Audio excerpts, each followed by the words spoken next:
As we're beginning to wrap up this Letting Go of Bitterness series, I want to broach today my least favorite subject. And I know that's awful, but I'm honest. Forgiveness. We've already talked about defining what you're bitter about. We talked about taking inventory on what the bitterness is doing to you. We talked about empathy and putting yourself in the other person's shoes to try to see if you can understand what caused the offense that has you bitter. But now, forgiveness.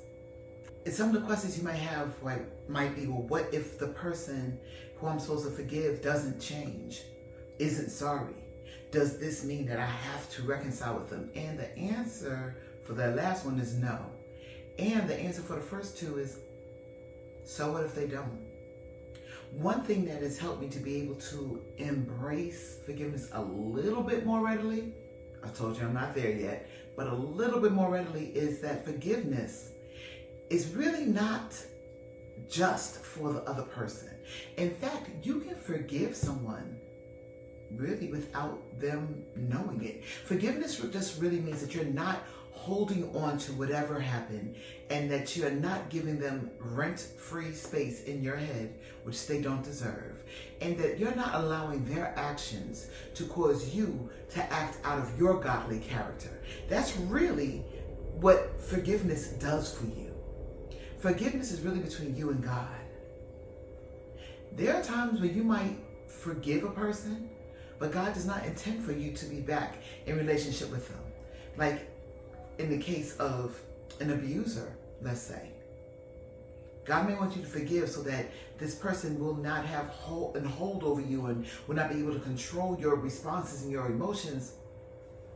But I don't believe God wants you to keep putting yourself in danger. So forgiveness is more for the forgiver than it is for the forgiven. And yes, the forgiven also, of course, if the person knows, they get a benefit out of it also. But the forgiveness is more for the forgiver than it's for the forgiven. Also, just want to make sure we understand that forgiveness does not mean that you approve or you're okay with the person's behavior or what they did. And it doesn't mean that you're giving them a free pass. It means that you're releasing them and you're releasing yourself from the hold that it has on you. And forgiveness is not only for huge offenses. Forgiveness could be for little things like, I don't like your tone this morning. Woman bumped into me in the bank. I didn't push her down. I didn't decide to ram the car who stopped short and cut me off this morning. Forgiveness is for little offenses as well as big ones, because even the little offenses, you'll be surprised at the hold they have on you. You get so worked up because of the little traffic drama every day that when you get in your car to go to work or to go home from work, you're already annoyed. Forgiveness releases the hold that this has on you. There's a quote, and I'm trying to remember by the time I edit this, if I remember who made the quote, I will put it at the bottom of the video. But there's a quote saying, holding a grudge is like drinking poison and expecting the other person to die. It affects mostly you, but it affects more than just the person that you're angry at.